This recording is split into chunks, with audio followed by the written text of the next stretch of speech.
what would you say, Mahua, when you've seen the exodus of Trinamool MLAs, ex-Trinamool ministers who've gone to the BJP? If the Trinamool is so sure of the ground beneath its feet, why is it that people are leaving in droves? I want to correct you. Actually, no one's left in droves. We had a majority of 211 out of 294. Then we had people from the Congress join us. So we had a total of 217 MLAs. I was also an MLA in the West Bengal Assembly, the current one before I became an MP. I think 7 or 8 MLAs have left. Now, when you have a majority of 217, and with every election, we are 10 years into a government, I think 30 to 40% of MLAs everywhere, everyone, there's a churn, and people get new faces. Now, remember, this is politics. Politics is like a chess game. There's only one space for one person. It's a zero-sum game. So when certain incumbent MLAs realize that perhaps the party is not going to nominate them again for that particular seat, they decide to look for greener pastures, and that's what they do. And this is politics. This is a churn that happens everywhere. I would stand with your statement of saying people left in droves. If out of a majority of 211, 50 people has happened.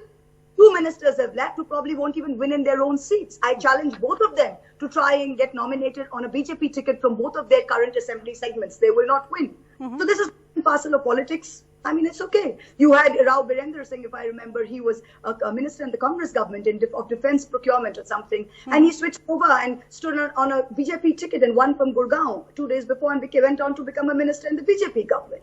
This is all part and parcel of politics. You know, this is nothing to sort of get alarmed about. So coming back to, I think, what in your speech touched a chord was your definition of what you see as an India of today. When, amongst those various themes, you talked about migrant workers, you talked about reactions to social media posts and various issues of cowardice and courage. You mentioned, of course, farmers who are out there protesting, but who would you define? And let's not get into, say, people and personalities in this, but what would you look at as examples of cowardice and courage in today's India?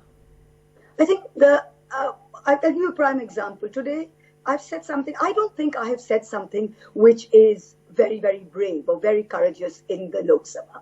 I think I'm a parliamentarian. It is my privilege that I have been elected in this great democracy of ours. People have chosen me. I'm there speaking my heart out. What I'm speaking is the truth and what I feel. It is my right to do so as an Indian and for the people I represent. Now, the problem that has happened is that imagine how low our bar for courage has fallen in this country, that very act of speaking the truth is seen as, you know, as the phrase goes, a revolutionary act. The standard of mediocrity that is prevalent everywhere in politics and society today makes even one spark seem like a flame. And I think my speech, I'm glad people liked it, but believe me, I have not said something that is revolutionary nor very courageous. I've just spoken the truth. Now, so in a world where cowardice is the norm, even that is a thing of courage. And I think that is what exemplifies it. The fact that what I would consider a very truthful from the heart speech of mine that I wrote has gone viral is that so many people are resonating with it because they can't seem to say this in an open platform. And it requires great courage in today's India, which is so filled with false bravado.